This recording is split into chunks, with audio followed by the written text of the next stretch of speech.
Hello everyone, my name is Weirich, and today I'm gonna present to you some ways that we can utilize morphometric parameters to differentiate between different galaxy populations or classifications.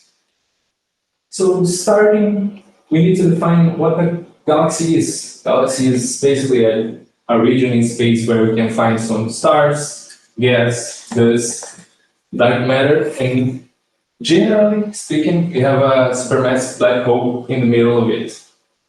And one of the first ways that we tried to classify those galaxies was via the Hubble classification system, or now known as the Hubble counterpart diagram, which defines some classes as some galaxies as elliptical ones, varying from E0 to E6 based on their ellipticity. After that, we have the S0 and the SB0, which are the lenticular galaxies, which are distinct from the elliptical ones, and they can have a bar. The bar is the B that we see from SB0 in contrast to S0, which we don't have a bar. And after that, we have the spiral galaxies, which vary from SA to SC or SPA to SBC. This B also represents a bar.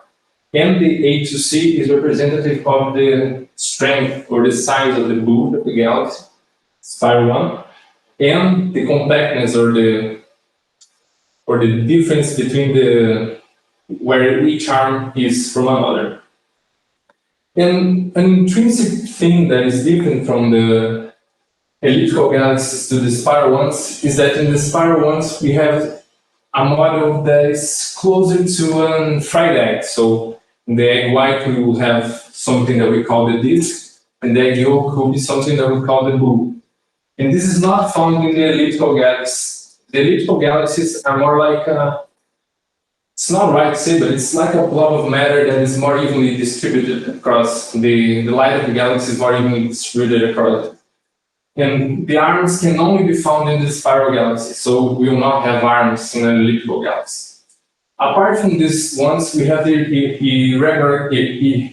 irregular galaxies, which we cannot put in a box that define them as some sort of morphology, because they are so different from each other that we cannot put them in a box.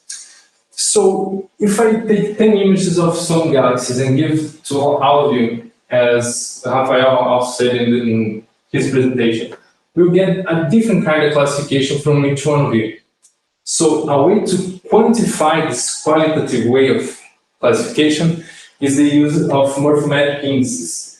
These morphometric indices were, when they first started, they started in the CAS system, which basically is the concentration, the asymmetry, and the smoothness parameters. These parameters start with the concentration, which is basically how concentrated the flux of the galaxy is. It is based upon the radius, which have 80% of the total galaxy flux, and the radius that have 20% of the galaxy flux. So it's as simple as this, that we can quantify how concentrated a light of the galaxy is. The second parameter of the CAS system is the asymmetry, and as the name also suggests, this is a way that we can quantify the asymmetry of some galaxies.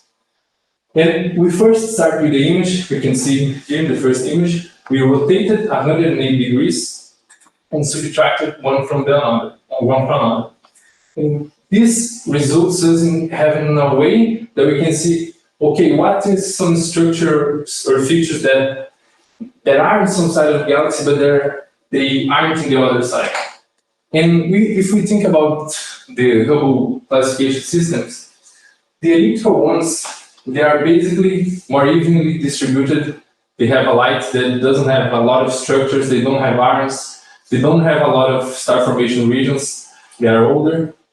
And if we compare an asymmetry image of elliptical galaxies to a spiral one, we have that the spiral one is way more asymmetric than the elliptical one. So this is a way that we can identify this as an elliptical. This is a spiral based upon this number.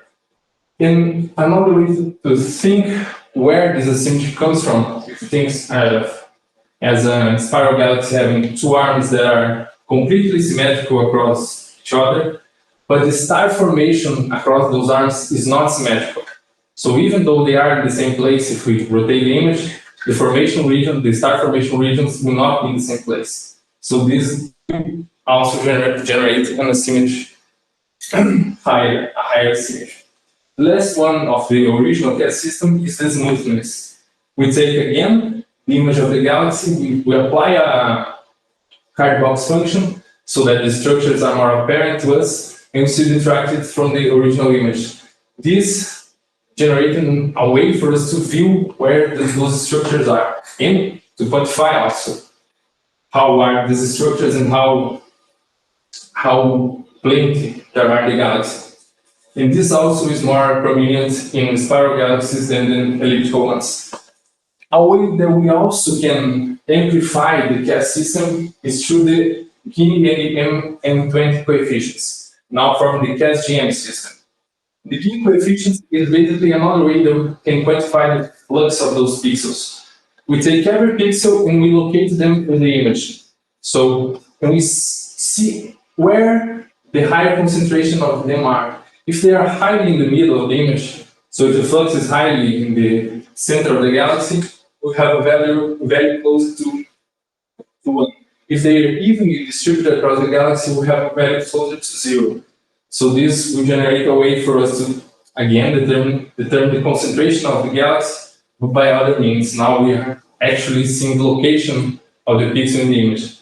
The M20 is, again, doing that, but it is determining the region of where the 50% more brightest pixels are. If they are closer to the center of the galaxy, or if they are far away.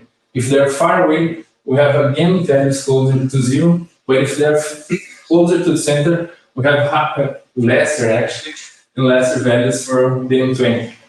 So in this graph, we can see that when we have values closer to 0, Gini and M20, we will get galaxies that are more sparse, they are more evenly distributed.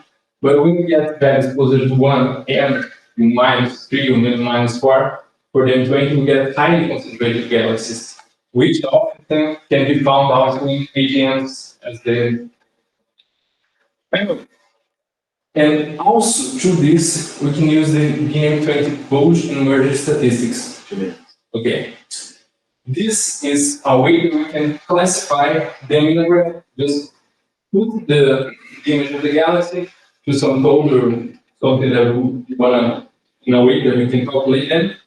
And with those values, we can plot them in a graph and determine if they are early type, which are lenticular or elliptical galaxies, or if they are late type, which are the spiral ones.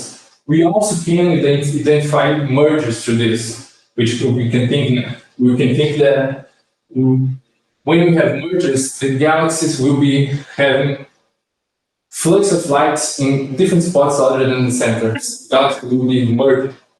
So we have a different kind of distribution of light. And this can be found through this graph. Another one apart from the CASGM system is the Sursic index, which is also a little bit older. Through it, we can also see how the light is distributed and how concentrated the light is. And when we have values closer to 4, like the first image, we have a highly symmetrical and highly concentrated galaxy.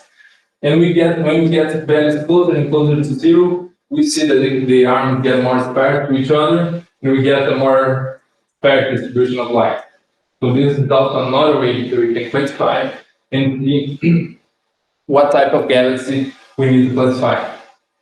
One case of this was the study that I made with Sandro Rimbaud, which many of you may know, and which he defined an initial sample of AGNs, which are actually galactic nuclei, which are basically the accretion disk of the black hole being emitting some sort of light.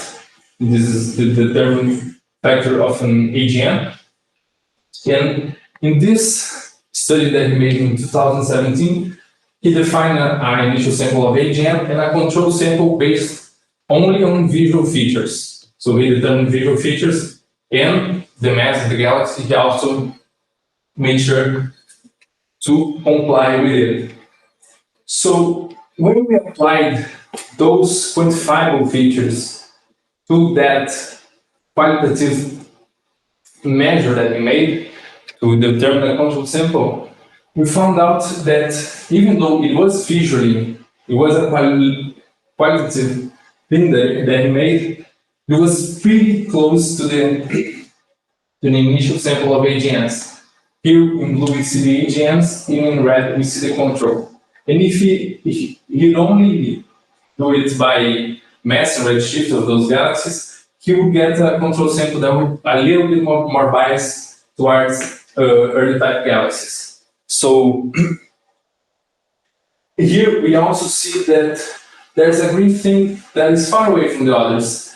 This is the manga, the complete manga dataset, which is 10,000 galaxies.